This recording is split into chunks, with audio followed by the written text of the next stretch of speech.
everybody in Serial Killer Country. My name is Brittany and I am alone this week. But if this is your first foray into When Killers Get Caught, I just want to let you know how it normally runs.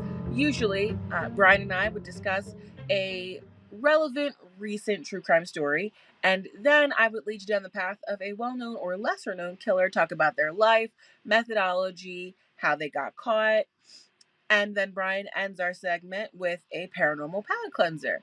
But today things are a little bit different and I'm by myself. So we're going to do things with just the deep dive.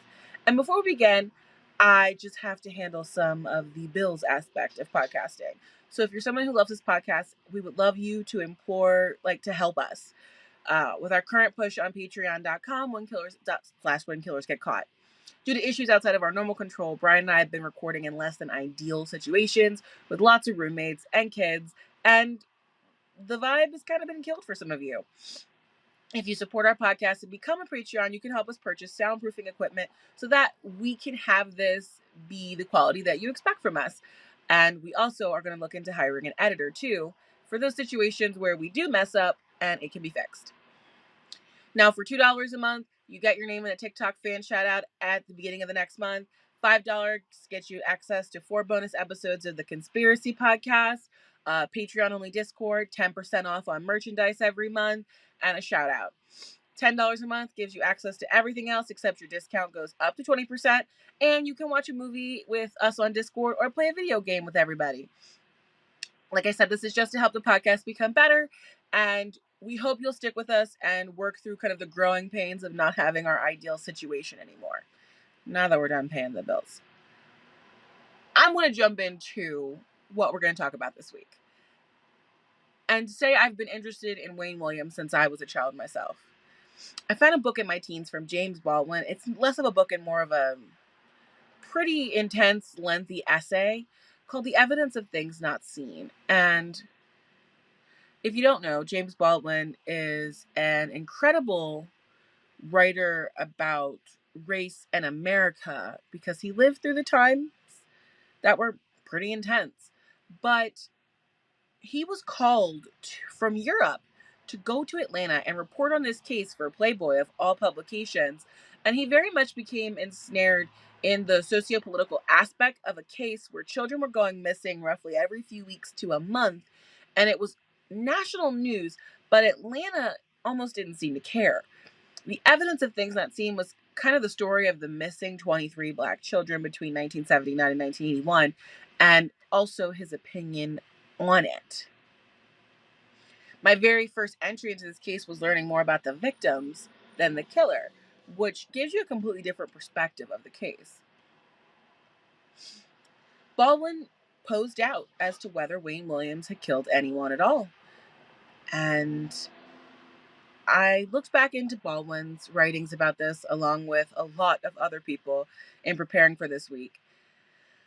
Pretty much pulling every book I could find, even those out of print, to get a better picture of these murders that wasn't so biased. Because there's definitely a lot of biased texts of this man did this and blah, blah, blah. And I think by the end, I'll leave it up to everyone listening. You'll decide if these crimes started and ended with Wayne Williams, or if he's a man who was caught in the middle of something bigger that still hasn't been solved. I'm going to kind of section it off into 3 parts. We're going to talk about the crime and the investigation over 2 years. Then we're going to talk about the suspect. And then we're going to talk about the court case and conviction. While the descriptions of these murders aren't particularly graphic, I do still give a content warning because the journey you're about to go on today was emotionally exhausting for me. I'll leave it at that. So part 1, the crimes. Before we can jump into the crimes, we need to talk about Atlanta, Georgia. Now, the city of Atlanta was founded in 1837, and it was called Marthaville at the time, and it sat at the end of the Western Atlantic Railroad line. This town started as a transportation hub, and even in 2022, it is still a transportation hub with one of the busiest airports in the U.S., the Hartsfield-Jackson Atlanta International Airport, which sees roughly 103 million passengers a year pre-COVID. Atlanta is a connection hub for 220 domestic and international flights. And when you're a place where people stop and connect, you kind of become a beacon of culture. The city's most elite Black colleges, Clark Atlanta, Spelman, Morehouse, were built in 1865, 1867, and 1881. It attracted the best and the brightest Black students from America who were seeking education in the face of Jim Crow racism. Coca-Cola built their entire empire there. And if you keep up with modern stuff, you know that Tyler Perry has built his current empire in Atlanta too. Now, by the early 1900s, this area, Atlanta, had a well-off Black middle and upper class. Auburn Avenue was considered to be one of the most affluent streets in America, and it was pretty much owned entirely by Black people. Now, in the 1950s, neighborhoods where Black people have been denied entry began getting flooded with wealthier Black people. In the 60s, the Great White Flight out of Atlanta happened, thanks to the addition of superhighways, and it became the center of the civil rights movement in the mid 60s. When desegregation and government housing was implemented in the early 70s, the middle class and the upper class also abandoned Atlanta for the suburban megamalls and the suburbs like DeKalb County. What was left was a declining downtown and areas like the set of our crime, Dixie Hills, a space where only the poorest citizens unable to leave were left. And it's interesting because by numbers, Atlanta's Black citizens were better off than many of those in rural communities. But it's hard to tell people struggling with unemployment and crime that they're doing better. But this was the socio-political backdrop for the Atlanta child murders. And on July 21st, 1979, smack dab in the middle of summer, Edward Smith was 14 years old. He was an athlete who loved playing sports, watching sports. He was raised in the East Lake Meadows housing projects in Southwest Atlanta. He didn't really know his dad, and his mom spent most of her time working to provide for the family. Since he was an older kid, he was able to do odd jobs, and he tried to earn his own spending money. He was a street smart kid who didn't trust anyone he just met. He had a girlfriend, and the night of July 21st, he took her to a roller rink, and they left at 10 o'clock that night, and he never came home. Now, on July 25th, 1979, 13-year-old Alfred Evans didn't come home, and he went to see a kung fu movie. He grew up not too far from Edward and was also an athletic boy who did little odd jobs around the community for cash. Alfred also lived in a single-parent home, and he was very independent. Occasionally, he would stay out into the following day, so his mom wasn't worried at first, but when he didn't come home, she called the police. And the police didn't really prioritize his case at all and said, since he sometimes hung out with older kids who got in trouble, give it a couple more days, and if he still isn't home, we'll look into it. Well, a few days later came, and on July 28th, both Alfred and Edward were found.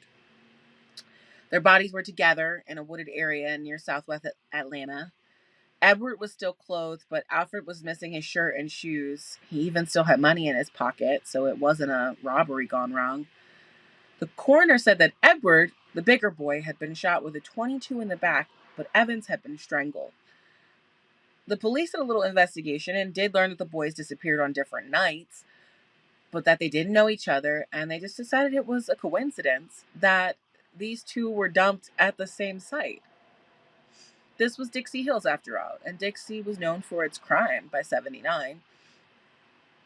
Now, not all of the police were satisfied with that, and there were some auxiliary police work that was done, with police going street to street to see what the boys had been up to that night when they disappeared. Atlanta PD received a tip that these were drug hits, and both of them had been seen smoking weed the week before they had gone missing. Family and friends denied it, but the police took that tip and kind of ran with it and shot the case. Now, the next child who went missing was a few months later. Milton Harvey. He was 14 years old on the night that he went missing. September 4th, 1979. He actually went to the bank for his mom during the day and just never came home. His mom reported him missing right away, and the police said that Milton must have run away from home with the money that his mother had tasked for him to deposit. There was no follow-up report. Atlanta PD wouldn't think about Milton again until his decomposing body was found in the woods on November 16th.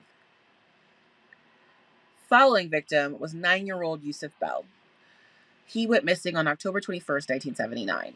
He was playing in the street with his friends, and one of the older neighbors asked him to walk 2 blocks to a convenience store to grab a couple of household items for her.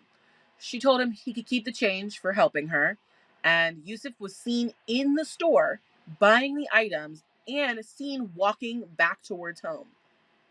He didn't show up. Just like the other cases, Camille Bell, his mother, filed a report, and she was rebuffed by the police, which was pretty odd because 9-year-olds aren't typical runaways. It's not the typical runaway age. She told the police he's not the type to run away. He's a happy kid. He was just doing a neighbor a favor. He was found strangled 18 days later in an abandoned school near the Atlanta Fulton County Stadium. His clothes had been washed. Our first hint that this was a serial killer, and also that there were forensic countermeasures being done. Now, Camille Bell was the first person to kind of see these crimes, link them, and decide that something needed to be done. And all I could say is just bless Camille, because she's a driving force over the next 2 years. She, in fact, demanded that there be an official investigation, and they kept pushing back. They stopped returning her phone calls. So, Camille reached out to the other mothers of children who had gone missing and created kind of a support group. The group began talking, and when the police refused to answer their calls, they ended up calling on the public safety commissioner to ask for help. That wouldn't get results until August, but in the meantime, more kids start going missing. Now, the killer waited 4.5 months before he started again. And my thought process on that was that perhaps it was because of Camille, because she was all over the community, asking people to, keep an eye on your kids, look out for each other. Regardless, March 4th, 1980, Angel Lanier was 12 years old, and she went to school like regular. On her way home, she stopped to pick up some items that her family had asked her to. Angel and her mom, Venus, had actually just moved to Atlanta from Chicago. Her mom thought that it would be better for her to live somewhere there was nature versus a concrete jungle like Chicago. She was found on March 10th, strangled with a cord and tied to a tree. The police weren't sure about this one being connected to the others because, in general, pedophiles and sexual sadists stick to one victim profile. But as we saw with Ted Bundy, sometimes they do switch up when they get desperate. Because Angel was killed in the same manner as the majority of the other boys, ultimately they do add her to the list of victims of the Atlanta child murderer. Unlike the boys, though, Angel was sexually assaulted, and a pair of underwear that weren't hers were put in her mouth. Now, just 1 week later, Jeffrey Mathis is walking to the store to buy cigarettes for his mother when he didn't come home. And I want to lay something out there because this is now 1980. I was born in 87, and in the 90s, I did what these kids did. Like, my grandmother would give me like a $5 bill and be like, go get me a pack of cigarettes. It's not right, and it would never happen now, but it definitely happened when I was a kid. So just putting that out there before people are like, what? Why are you letting a 9-year-old 10-year-old go pick up cigarettes for you? Things were different back then. But regardless, he didn't come home. He wouldn't be found until February 1st, 1981. By victim number 6, the press was already convinced there was a serial killer in Atlanta. And that's because America had already seen Ted Bundy and Ed Kemper and other serial killers in the press. So this became like a very media reported case, the Atlanta child murders. And people knew about FBI profilers. Even though it was new, it was still exciting, and this was a big true crime case in American history. Interestingly enough, the police wouldn't reach out to the feds, but they themselves began compiling information and looking for patterns. And the biggest pattern being here that all of these children were Black. Almost all of them were preteens. They were very smart kids who weren't the type to just hop in a stranger's car. Another thing that they kind of realized is that the crimes were deemed to be sexual in nature, but there was no sign of sexual trauma. And this is because a specific kind of killer, like a thrill killer or a power and control killer, don't always need to have sex with a victim to be sexually excited by it. The act of murder is what turns them on. They also enjoy the hunt. Unlike certain people, like the Green River Killer, the police were able to realize that this killer wasn't returning to the bodies. Another mark in the column of thrill killer, because once the kill was done, the excitement was over. It's only as exciting when you kidnap the person and you see the fear on their face. But once they're dead, they tend to just discard them. And that was what it appeared to be here. The worst thing about these sort of killers, of course, is that they're methodical, calm, and very patient. They usually, at least not in the beginning, don't take ultra risks. The Atlanta child murderer had switched his kill method, but that can be easily explained because most first kills aren't the preferred method. Serial killers fixate and fantasize about murder for years before they do it, and when they do it, they'll pick the easier method the first time before they gain confidence in their ability to kill. On top of that, the child who was shot, Edward Smith, he was a tall, strong boy. He more than likely attempted to flee or fight back. And so the killer in that situation would have needed something that was fast versus when he changed and began seeking thinner, weaker prey that was easier to control and a method of killing that was a lot more intimate and personal. The kind of thing that you do to see the light drain out of somebody's eyes. Now, the next victim would give the police their first lead. May 18th, 1980, 14-year-old Eric Middlebrook. He received a phone call at his mom's house. He spoke for only a few minutes and then took off on his bike. Just like the other boys, Eric was a street smart kid. He wasn't the type to just hang with a stranger. Just like Edward Smith, Eric fought back. So much so that the killer hadn't been able to even take him to the woods. Eric was found bludgeoned to death behind a bar the following day. This was a deviation from the pattern, but he was still under 15, black, from Dixie Hills, and that was enough to include him in the list of this crime. But just like the other children, he was found in the community doing odd jobs for neighbors for spending money. The police, for a moment, even questioned if Eric had been ambushed by two people because he had fought back.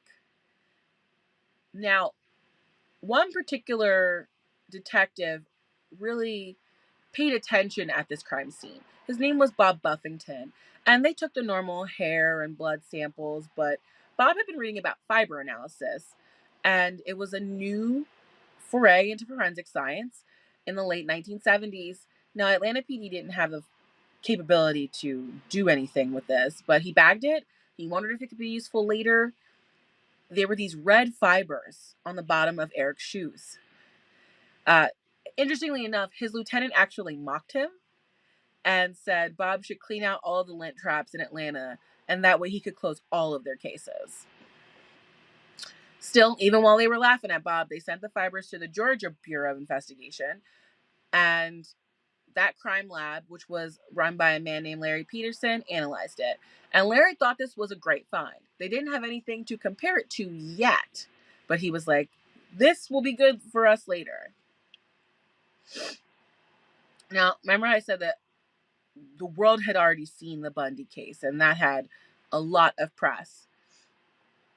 So with the Atlanta child murders, we of course got a lot of theory crafting, conspiracy theories. Was this the fault of the KKK or some other white supremacist group? Could there be a black serial killer in America? Unfortunately, crime is intraracial. People tend to kill who they know, where they know. It's the reason why the number one victim, at least in US serial killers, are white women, because white men are overwhelmingly serial killers. In this case, we have a black serial killer, more than likely. For whatever reason, though, the Atlanta child murderer decided to expand where he was picking kids up from. And on June 9th, 1980, Christopher Richardson was the next victim, who was actually heading to Decatur, Georgia to go to a public swimming pool. And he just never made it there. He would also not be found until the following February, and he was strangled. Christopher was 12 years old. Now, LaTanya Wilson was 7 when she was abducted just a few weeks later on June 22nd, 1980. LaTanya was abducted from her own home while her family was sleeping, and she was found in October. There are doubts as to whether LaTanya was one of the Atlanta child murder victims or if she was the victim of a copycat killer. Regardless, one day later, Aaron Weiche disappeared on June 23rd, just one day after LaTanya. He was 10.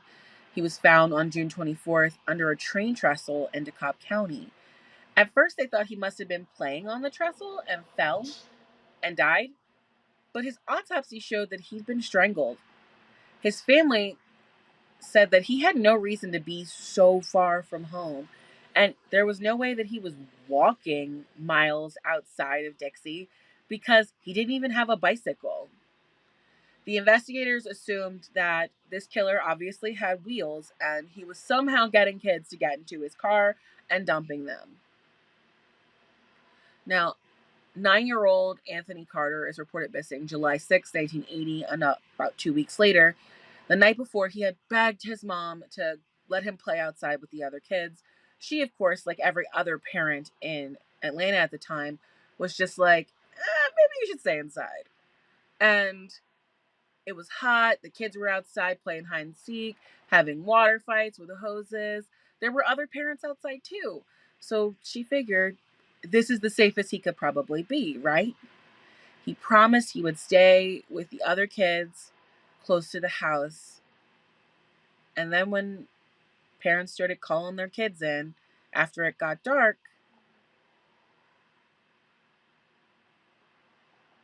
Anthony didn't come home. And she waited and she waited and she reported him to the police on July 7th. Actually, more likely, she reported him to the police on July 6th because the following morning, he was found outside of a warehouse in his neighborhood. He was stabbed. And because of the change in MO, originally the police did not think he was a serial killer victim. Like many of the other cases, Anthony Carter fell to the wayside.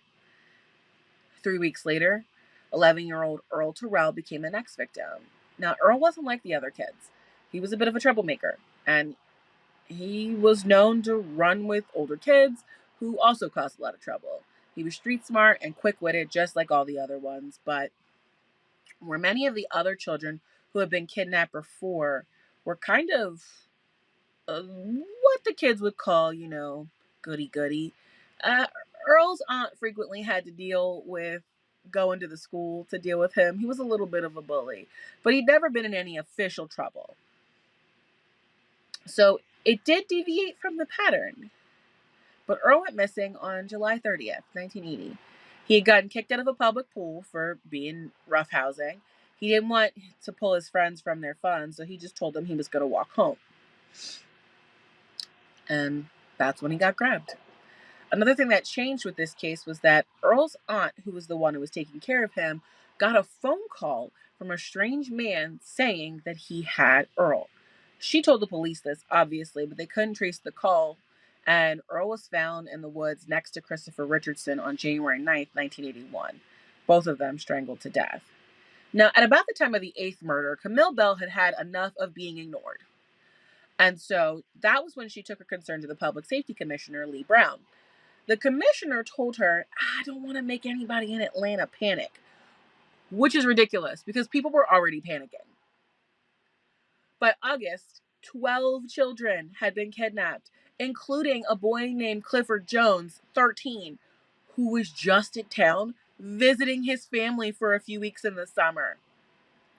Clifford had learned from the other kids that the rate for turning in cans in Atlanta was good, so he was just gathering aluminum cans to go drop them off.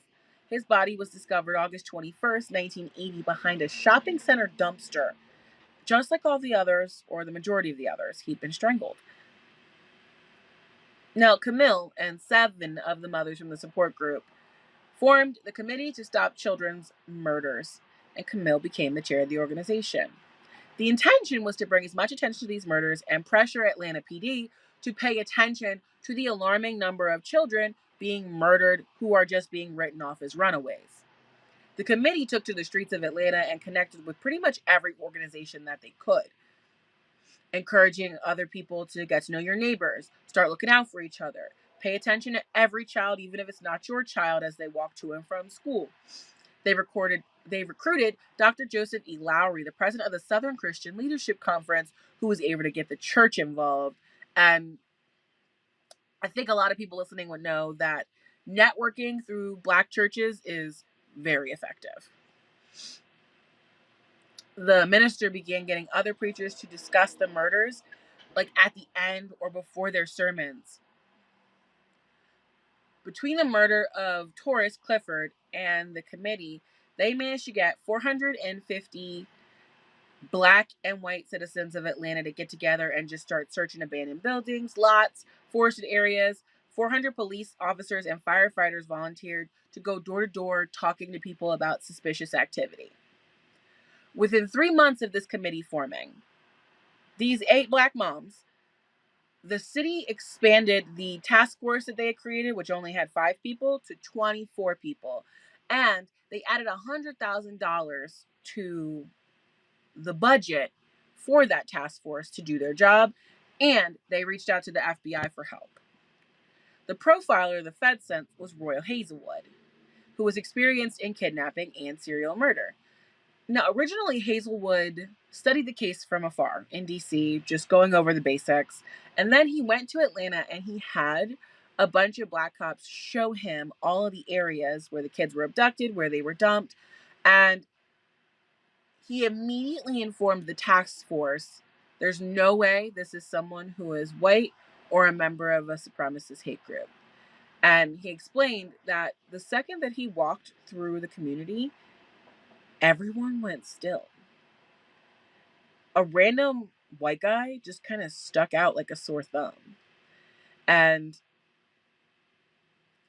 hilariously, like, when this first happened, he went, "What's going on here?" And the cops went, "We got a honky in the car with us." And so they kind of all looked at that and went, this meant the killer was a Black man, and it meant he was local. John Glover, the FBI chief in Atlanta at the time, publicly agreed with Roy and said, "This killer is someone who is invisible in the Black community." This definitely answered a lot of questions about how this guy is just walking through the area sight unseen. But there were still a million questions about kids who grew up in the hood getting tricked into going with a man. I mean, none of these kids were naive enough to take candy from a stranger or get in somebody's big white van. These were the kind of kids who dodged gang activity and drug dealers and other criminals with ease. So what was he doing that was different to lure them? Now, on November 5th, 1980, the U.S. State Attorney General Ben Civiletti led a press conference letting the entire country know that the FBI was working with state and local cops in Atlanta and that President Ronald Reagan himself had taken an interest in this case and wanted it solved. It's almost shocking that while all this is going on, the murders and the abductions don't stop at all. The killer here was no way intimidated by more police presence and federal police presence. In fact, weeks within the task force being created and the committee being created, Darren Glass, 10-year-old, goes missing. He was a foster kid, and his foster family reported him missing on September 14th, 1980. His remains have actually never been found. And it does allow for there to be doubt if he was one of the Atlanta child murder victims. But his status as a kid who knew the hard knock life and still disappeared made him worthy of note and added to the list. Now, the community had absolutely had it. Citizens were in a rage, and finally the city council approves of something called Saturday searches in October of 1980.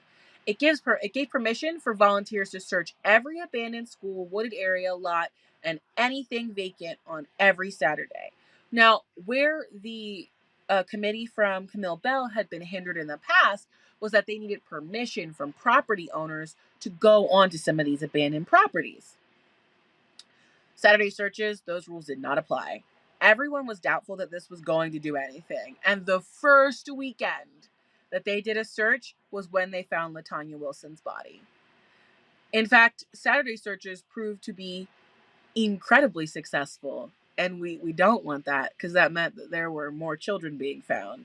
What it did do was force the killer to find a new dumping site further away from town. Now, October 9th brought the missing report of Charles Stevens, a 12-year-old from the neighborhood. He was found a day later, October 10th, in a trailer park 5 miles away from his home. He had been suffocated, and the police gathered green fibers from his clothes. Aaron Jackson was 9 years old, and his dad tried to tell him to stay in the house, but Aaron was fearless. He often went adventuring in the woods or parks of Atlanta. He was in 4th grade, and that meant he was a big kid now. He was known to stop by his neighbors' houses on the weekends and try and get a treat before he headed home. And then his dad would usually find him taking a nap on the couch. Aaron Sr. came home on November 2nd and saw that his son wasn't home yet.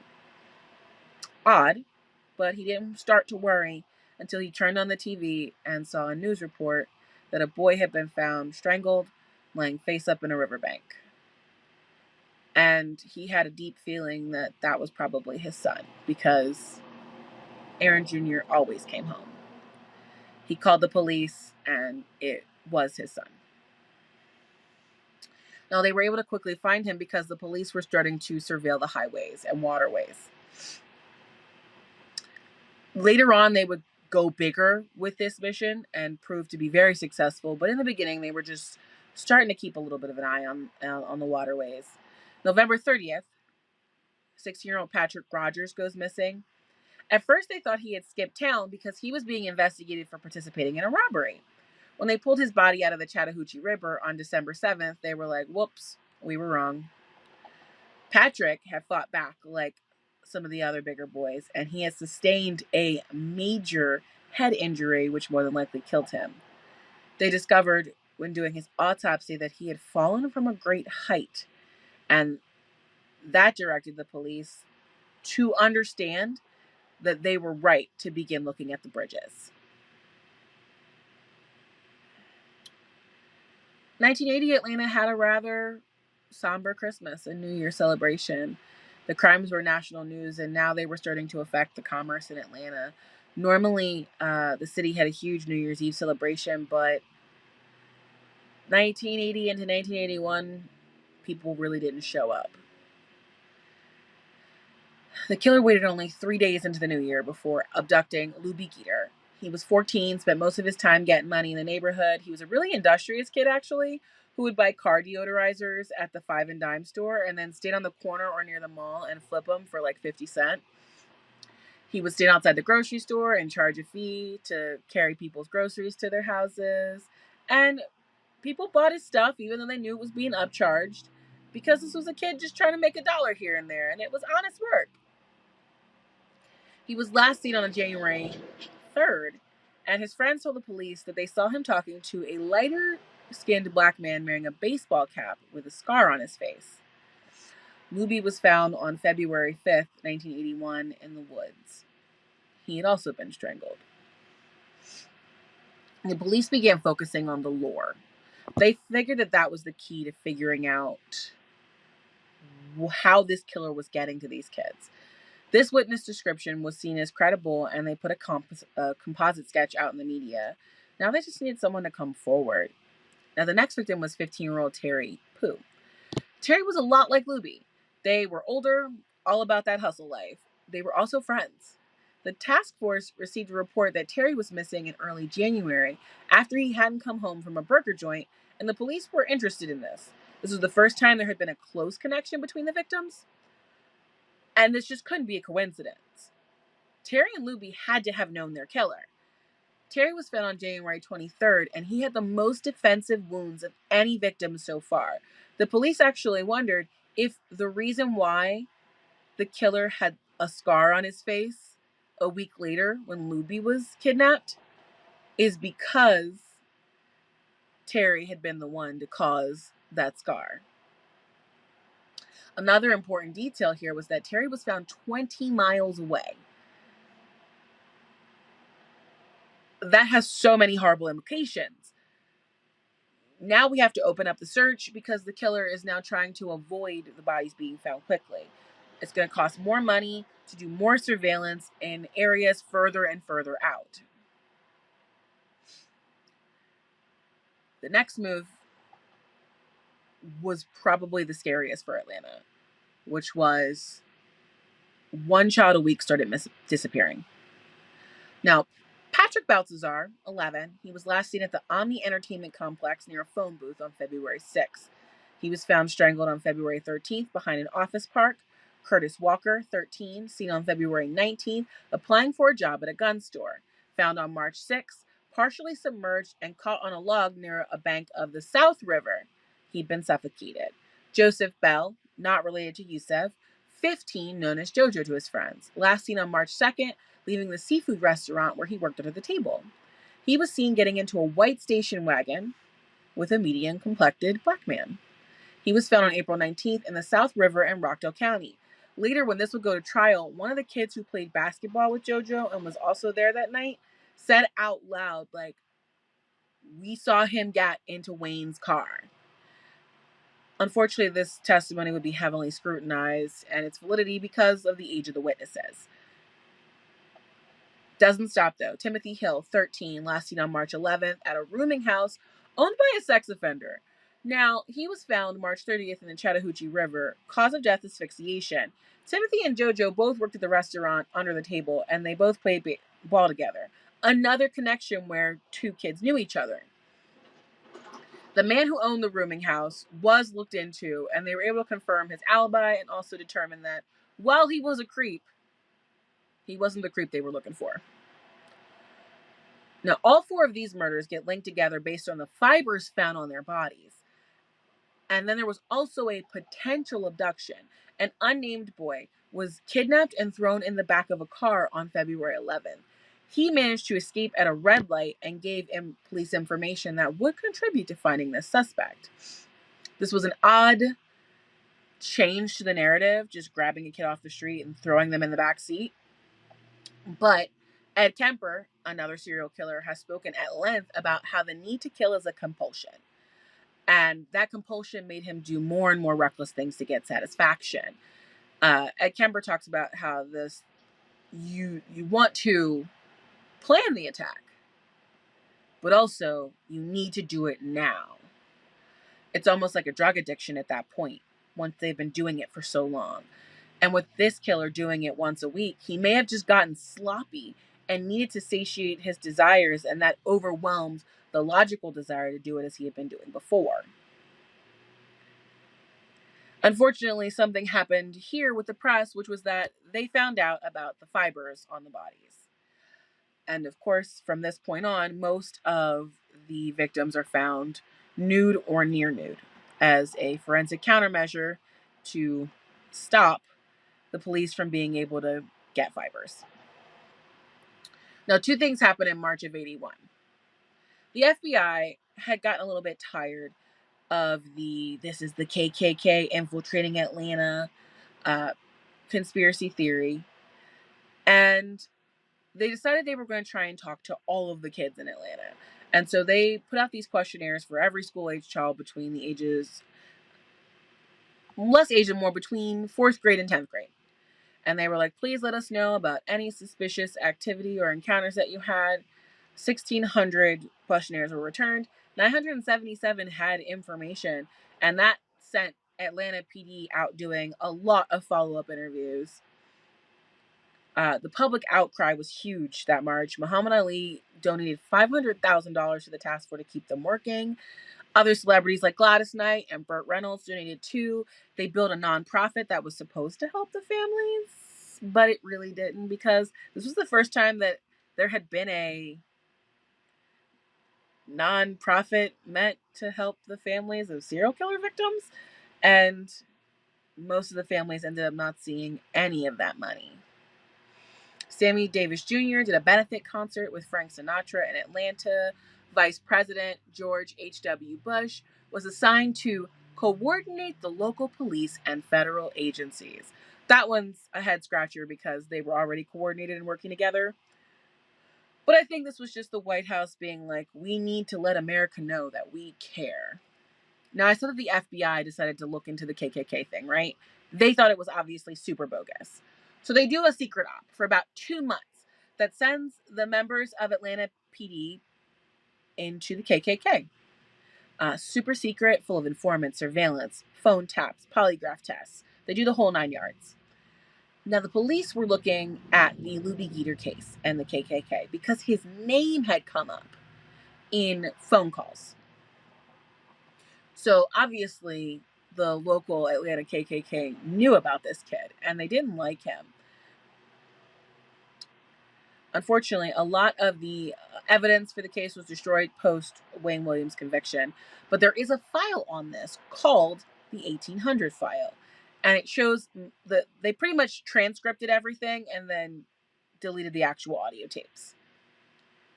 Like I said, in those transcripts, the Klan knew about Luby. They didn't like him. They said they wanted to kill a kid every week to continue upsetting the Black community. Their intention was, this is a direct quote, to create an uprising among the Blacks. So the KKK were making plans to abduct and kill one child every month to further this agenda. Now, the feds don't think that they ever put this plan into motion, but in 2019, those files were actually released, and it took a lot of time for people to get the feds to release them. And in fact, Atlanta's mayor, Keisha Lance Bottoms, has given the police permission to re-examine this entire case with the extra information from the 1800 file. Nothing has changed yet, but that is not to say that it couldn't change in the future. And that some of the victims of the Atlanta child murders that have been attributed to Wayne Williams could have been someone else. Ultimately, though, the feds dropped this investigation of April of 1981 to focus more on their profile, which was that it was somebody in the community. Now, Atlanta brings a town curfew. Nobody who is 16 or under is allowed to go outside unless you have a job. And those hours that you have to stay inside are between 7 p.m. and 6 a.m., 7 days a week, no exceptions. Which led to our first adult victim, Eddie Duncan, 20 years old. Last seen March 20th, 1981. Now, it's possible that the killer thought that Eddie was younger.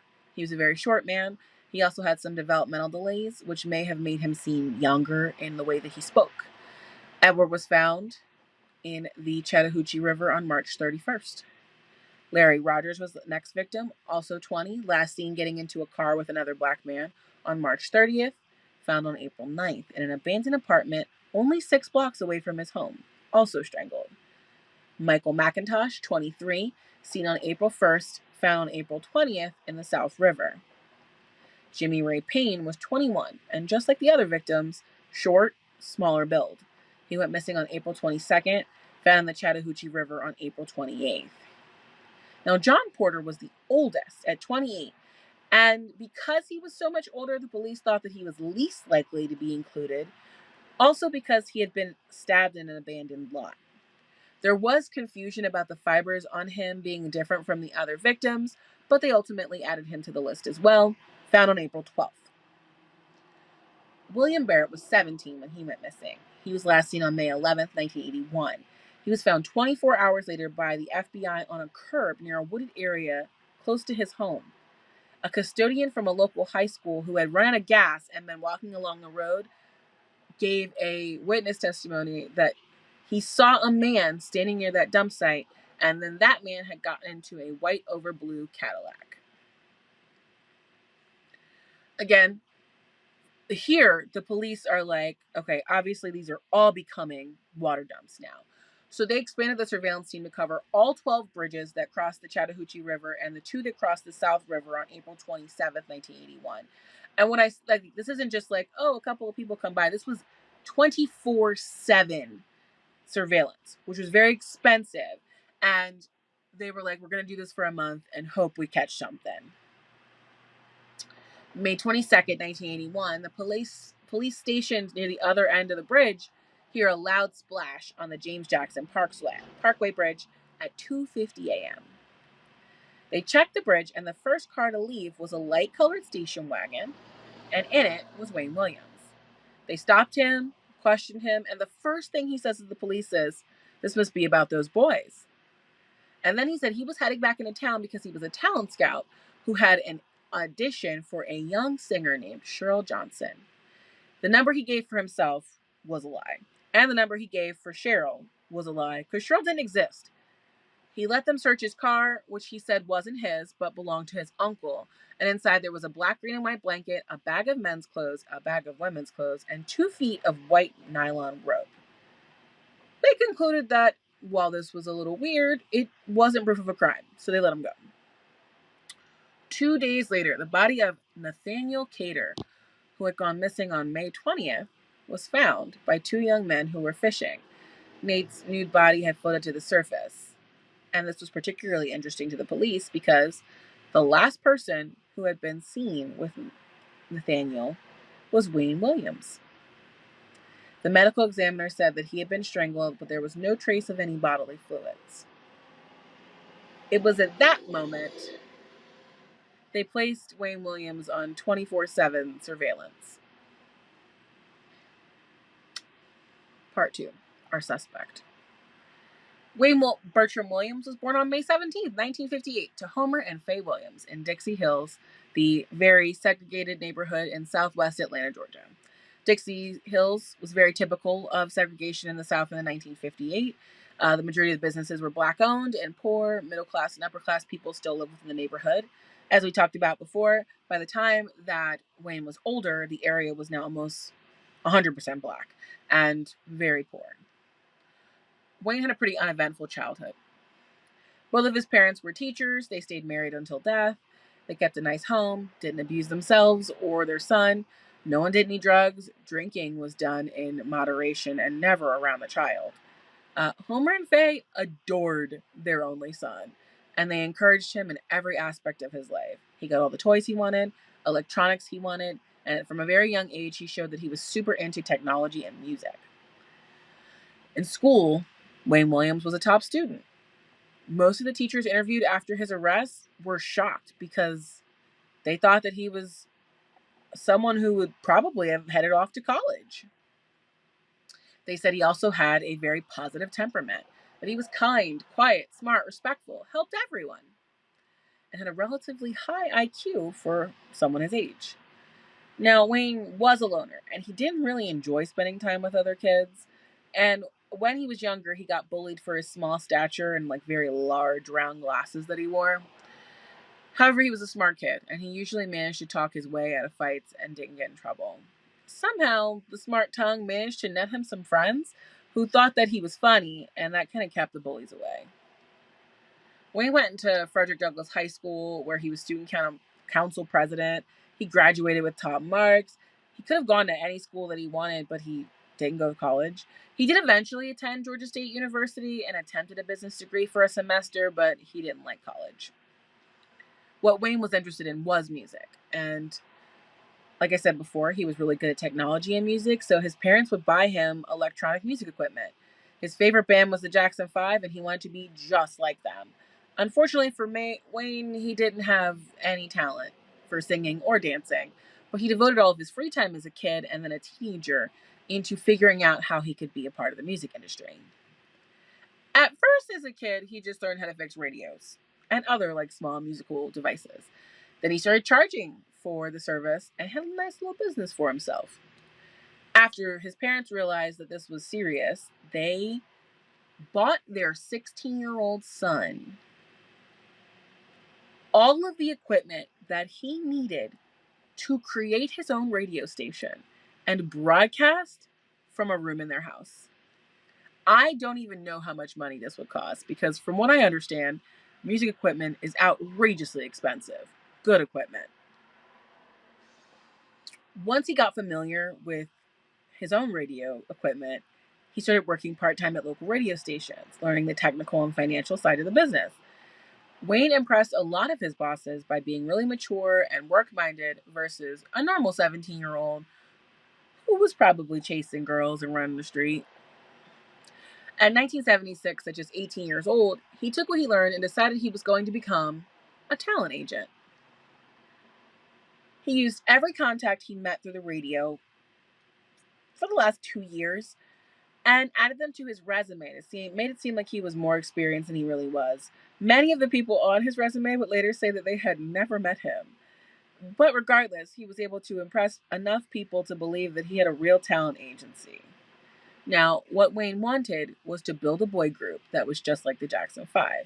And he told these young men that he met that he would front the money for a demo and send it to producers that he knew. And once they got a deal from a label, then everyone would get paid.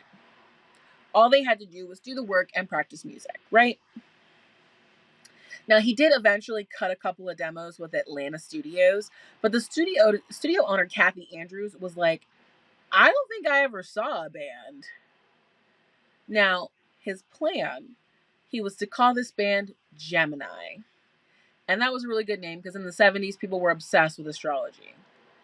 And if you know your astrology, Wayne is a Gemini too. Now, he canvassed every area of his neighborhood where kids hung out, putting up flyers: arcades, skate rinks, malls, parks, churches, you name it.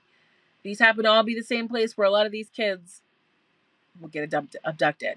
Now, according to Maine, he sold this group as top shelf, super professional, but really it was a Chitlin Circuit band. And if you've never heard of that term, join the club because I had to Google this myself. Chitlin Circuits are a collection of performers who hit up like Southern and Midwestern venues, and the name was created during the era of segregation.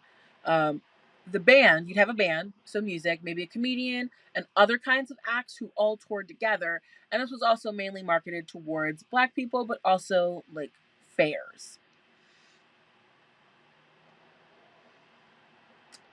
Now, to make money, actual real money, Wayne was a freelance accident photographer, and he sold his photos to the newspapers. He had a police scanner in his car, and when he heard that there was an accident, he would show up, photograph it, go home, develop the film, and try and flip it before the papers went to print.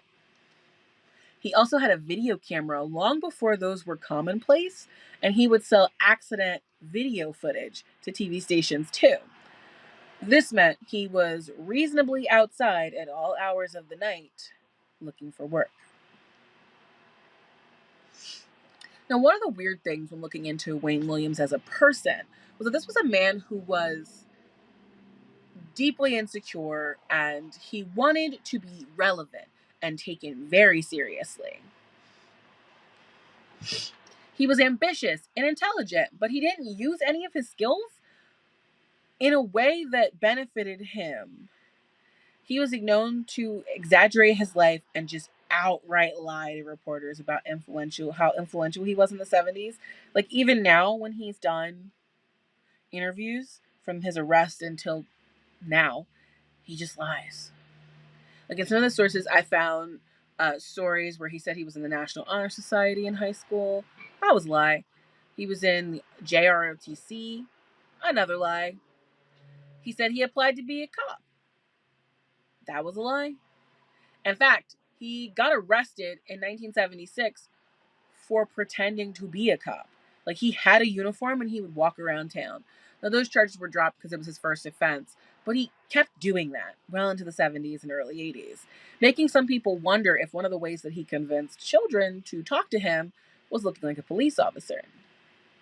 And of course, we all know kids adore and instantly trust adults in uniform. Professor Bernard Headley, who's the author of Atlanta Youth Murders and the Politics of Race, wrote about Wayne and how great he was at impersonating an officer, but also he would impersonate other important people too. Like, the list of his made-up careers was outlandish, but the two that were the most ridiculous was an Air Force fighter pilot. And he would tell people that he was an Air Force fighter pilot. And mind you, he's short and a little chunky. So, not really somebody you think who's actively in the military. But the worst one is him saying that he was a member of the CIA and a spy who was trained in hand-to-hand combat. Now, in the 90s, he releases this manifesto after he's already been arrested for a while. It is delusional. He talks about how he was a part of a secret black ops cell in the CIA that specifically hired black children to be killers who were supposed to be dropped into Africa to take down hotspots and warlords. Most people just kind of read this manifesto and went, all right. But there was a CNN special that aired in 2010. And Soledad O'Brien outright was just like, what is this part of your manifesto? And faced with someone questioning Wayne's weird world that he lived in, he just straight up like said, you can kill someone with your bare hands. And then he refused to talk to her anymore. Like he just couldn't handle someone questioning him or poking even the tiniest hole into his weird delusional world. I say all this to say that the man was not well, and not as well as he pretended to be. And he lived in a very weird fantasy world where he was able to convince a lot of people that his fantasies were real and that his talent was real. So, of course, the follow-up to everything that I've told you so far is, why did the police think he was the killer? And what happened from that interview on the bridge that has him in prison today and the U.S. thinking he killed 23 children and 6 grown men? So that leads us to part 3, our investigation in the court case. The police decided that the easiest thing to do here was to focus on Nathaniel Cater, the last victim who had been seen with Wayne. And they decided they were going to put Wayne under surveillance and begin looking into Nathaniel's life for some clues as to how he ended up in the river. Now, Wayne didn't have to do this next thing, but he did anyway. So the timeline for here is that June 2nd is when they heard the kersplash. They stop him, they talk to him at 2:50 a.m. The police say, all right, we're just going to watch him. He seems weird, we're going to watch him. June 3rd, they said to him, hey, can we talk? And Wayne was like, sure, absolutely. There was no legal necessity for this conversation that happened on June 3rd. The interrogation went on for hours. And at every moment of this interrogation, Wayne could have left. And then they said, well, we've listened to you talk for hours. Do you want to do a polygraph test? And Wayne was like, sure, I got nothing to hide. Richard Ratcliffe was the FBI polygraph expert who did all 3 of his polygraph tests, all 3 that he failed. And Richard recalls saying to Wayne after he failed the 3rd test, so you're the guy we've been looking for 2 years. Now, I'm sure that a lot of you who follow true crime know that polygraph results are not considered admissible evidence in the USA. However, it wasn't enough for the task force to decide that they had their guy. A lot of people believe that they were short-sighted here and they were too eager to close the case. But for members of the task force, they were like, this seems like the guy. I'm just saying. They decided they were going to continue watching Wayne. They saw him go back home, began cleaning his home and car. Like, we're talking about this has been within 24 hours of the dumping at the river site. Now, to most people, this is just normal cleaning. But the police were like, he's destroying evidence. And they needed that evidence to convict him. It was also weird because Wayne and his dad finished cleaning. They took several large boxes and then began driving. They actually drove hours outside of Atlanta to drop the trash at a dump. And when they got home, they began burning stuff too. While they did that several hour-long drive, the police requested a warrant for the house. And it was granted surprisingly easily, which gave the police access to his house and all of the family cars because he still lived with his parents. They took samples of fibers from every room, the pets, and the cars. Forensics starts running their tests. The Atlantic Public Safety Commissioner, I mentioned before, Lee Brown, goes on this very weird, he releases a public statement.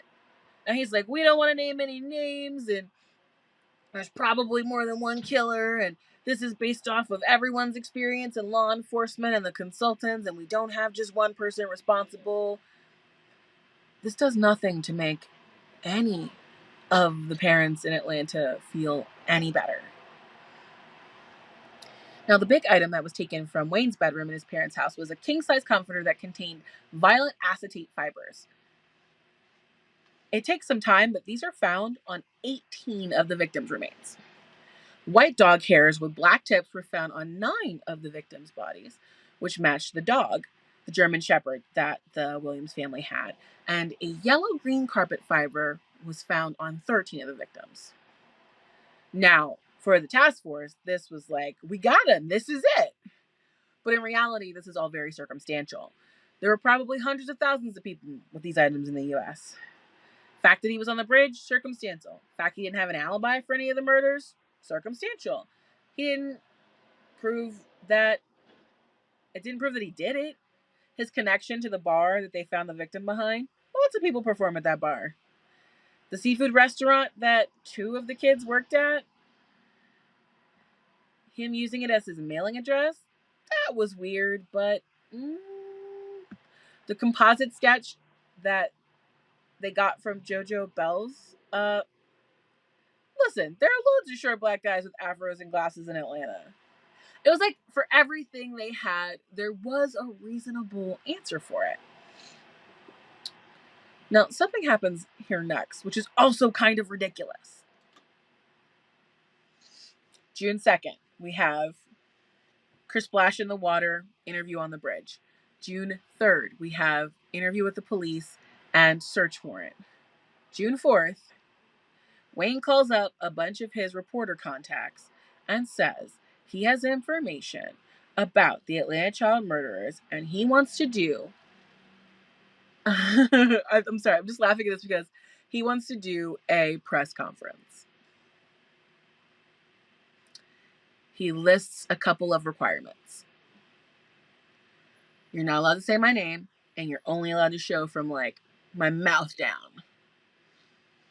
Even if he hadn't done all this press conference does not earn him any sympathy. He makes a weird statement saying that some of the kids were in places they shouldn't be, and while it doesn't give anyone license to kill, you're kind of opening yourself up to things. Nothing like victim blaming 7 to 14-year-olds. Then he rants, like full on hardcore, about the task force and how these people are out to get him, and that if he gets arrested, it because he was an easy target. He was the real victim, not these 23 children. He also said that the task force should give him a public apology for what they had put him through yesterday. And with that ammunition, the profilers were pretty sure that this was Wayne Williams, and he's too arrogant to leave the city. Like, because everyone was generally, when you're looking at someone who's done horrible crimes, you think they're going to run. But the profilers went, no, he still thinks he can beat us. So they just said, we're just going to keep up the pressure and keep watching him. However, they did come across one issue. Because of this ridiculous press conference that he did, he had pretty much outed himself to everyone in the community. Most people could tell based on his voice, the people who knew him based on his voice and his height, who it was. And so it just flew through the neighborhood like wildfire. And people started just driving by his parents' house. And people walked by his parents' house. And the police reported that Wayne was getting openly hostile with people who got too close. And they were worried that he might attack someone. They were also worried that he might grab another victim because he would be stressed out. And unfortunately, for some of these killers, when they get stressed is when they grab people. So they ended up fitting his car with a device that's very similar to a LoJack today. It had a pretty short receiver, but it allowed them to track him from a distance. For the next 17 days, the media camps outside of his house and the task force tails him. They decide to make their move on June 21st after gathering the evidence that they feel is enough to convict. The prosecutor, Jack Millard, felt that he had a best chance at a conviction if they went for 2 first-degree murder charges, one for Nathaniel Keeter and the other for Jimmy Payne. Jack and the task force pretty much said, listen, it's going to be real hard to get him for murders that started in 1979. Focus on the most recent ones. If we get him off the street, we fixed the overall problem. So they showed up early morning before a lot of people, were camping outside of his house. They took him in. He did not fight. And unbeknownst to Wayne, the Fulton County Sheriff's Department and jail had actually been building a special wing to house him. Because of his crimes against children, they were not going to be able to put him in general population.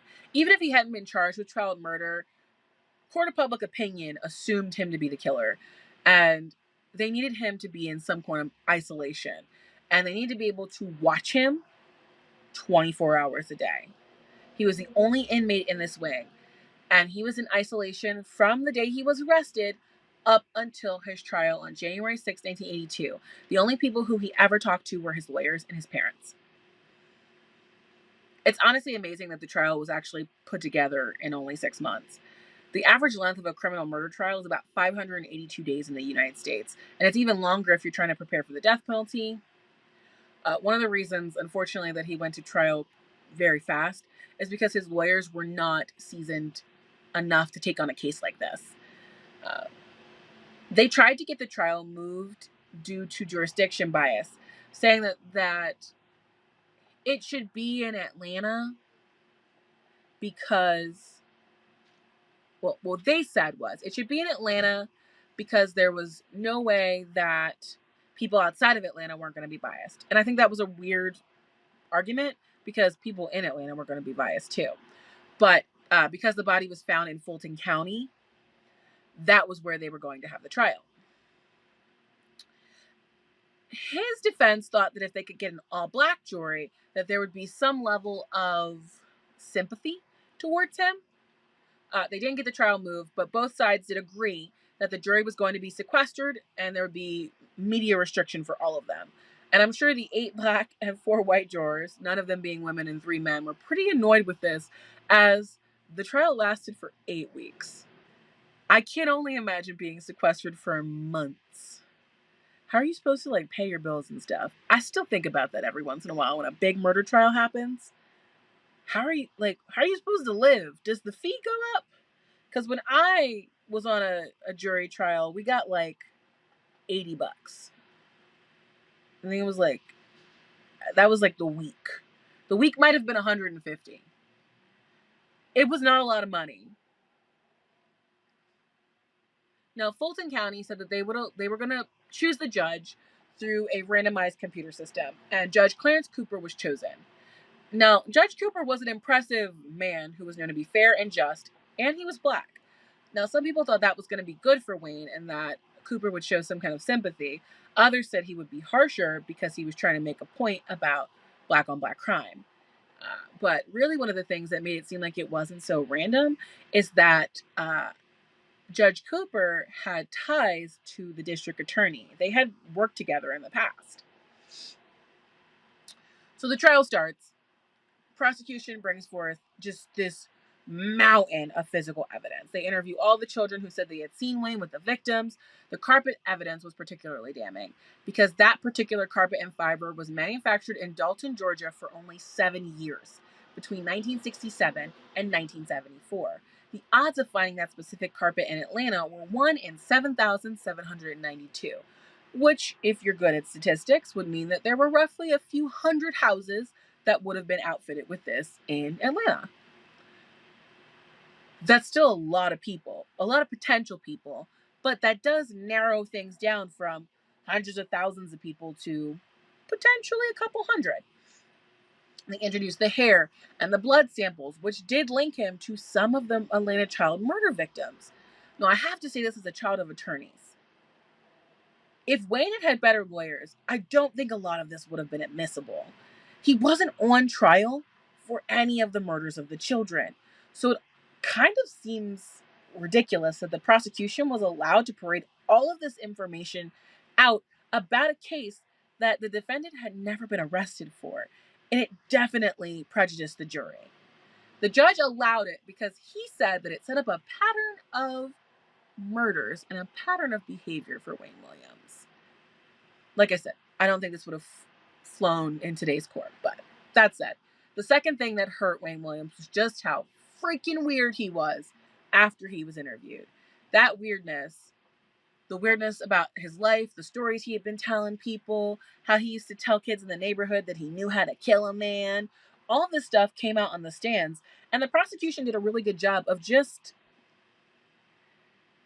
telling the people in the courtroom, this guy's a weirdo. Also, he hangs out with a lot of children. And on one hand, that seems like that's small, right?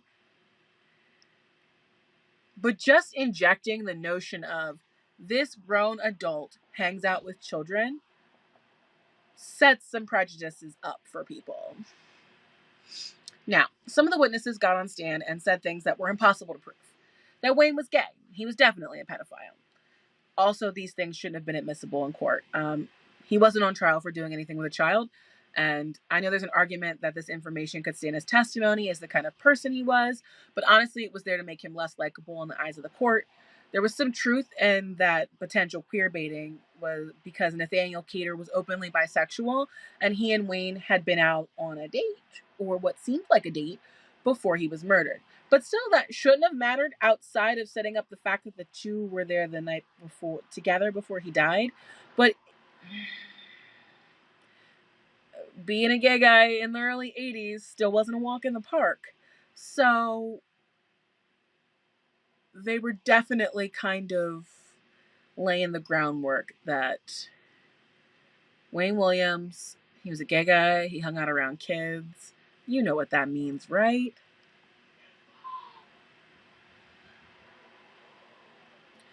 Now, this still shouldn't have mattered, right? The profilers come in, and they say that the killer had to be intimately familiar with Atlanta and would either be unemployed or have a job that gave him freedom to roam the area wherever and whenever he wanted. They said that the changing MO of the killer was due to his gained confidence and sophistication as a murderer. The defense comes in, and it wasn't the best. Now, Wayne didn't have the money, like some people in history, to hire a rock star legal team. And so he was given two court-appointed attorneys who hadn't defended someone for murder before. Mary Welcome did her best. She had the most trial experience of the defense team, but it was her first murder trial. Her assistant, Tony Axum, had experience in major crimes cases, but Wayne actually requested that he be removed before the trial started, and we don't know why. Alvin Binder replaced him, and Wayne liked him because he was an aggressive lawyer when it came to cross-examination. Now, the entire defense hinged on him trying to create reasonable doubt in a courtroom where he had already been convicted by the public opinion of an entire nation. They wanted just one lawyer, one juror, to look at Wayne and go, well, we're not sure he did it. The defense also let Alvin spend a considerable amount of time badgering the child witnesses. Like, he did his job, which was to make the testimony from the children seem uncredible. But it didn't gain any courtroom favors or empathy. Like, making children feel bad. You know what I mean? Making kids feel bad just made everybody in the courtroom kind of not like the lawyer. Then Wayne demands that he defend himself. His cross-examination takes 3 days. We're talking like 12 to 16 hours of cross-examination. That would make anyone stressed out. But by day 3, Wayne appeared exhausted and he was irritated. He started yelling at the prosecutor in the courtroom on day 3, insulting him. Years later, Wayne would tell a reporter that he'd yelled as a way to show dominance because his attorney said that he was being too passive. It proved to be a horrible choice. The prosecution had shown that he wasn't as stable as he pretended to be, and he could definitely lash out. While that's normal behavior for like a regular person, when you're on trial for murder, you don't want the jury to look at you and think, that's the anger of a killer. After that, the defense couldn't really do much. His parents testify that he'd been home with them when Nathaniel Carter was killed, but of course no one believes the family of the murderer. They're like, you would lie for your son, you love him. On February 27th, 1982, after only 11 hours of deliberation, they came back with a guilty verdict. Both counts of first-degree murder. Wayne wasn't surprised. Wayne's father actually walked past the prosecution table and called them sons of bitches as he walked out of the courtroom. He was given 2 life sentences to be served in the Georgia Department of Corrections. Wayne Williams was actually never tried for the Atlanta child murders, but the murders did stop after he was arrested. He currently resides at the Telfair State Prison in Georgia. He has applied for parole every time it's been available to him, and the last time he was denied was November 19th, 2019. He's up for parole again in November of 2027, and he maintains his innocence. As for the rest of us who look at this case, there are still so many unanswered questions. Why did they close the KKK investigation? What will the 1800 files tell us about this as people continue to start sifting through all these documents? In the recent years, the FBI has rechecked their hair evidence, and they actually did find that some of it matched Wayne Williams and others did not. In fact, one of the hair samples was rated as 98% not African American and 100% not Wayne, which of course causes doubt, right? We can't definitively say that Wayne Williams was the Atlanta child murderer. Personally, I wonder if he was responsible for some of the crimes and there were copycats that he ended up being responsible for. I would love to know what a lot of you think about this. Thank you for listening. This was a long one just to hear me talk and have no one else talking. But if you did enjoy this, I'd love to know your opinion. And also, would love for you to consider supporting our Patreon or merchandise and just helping us make this bigger and better. And I hope you have a good weekend.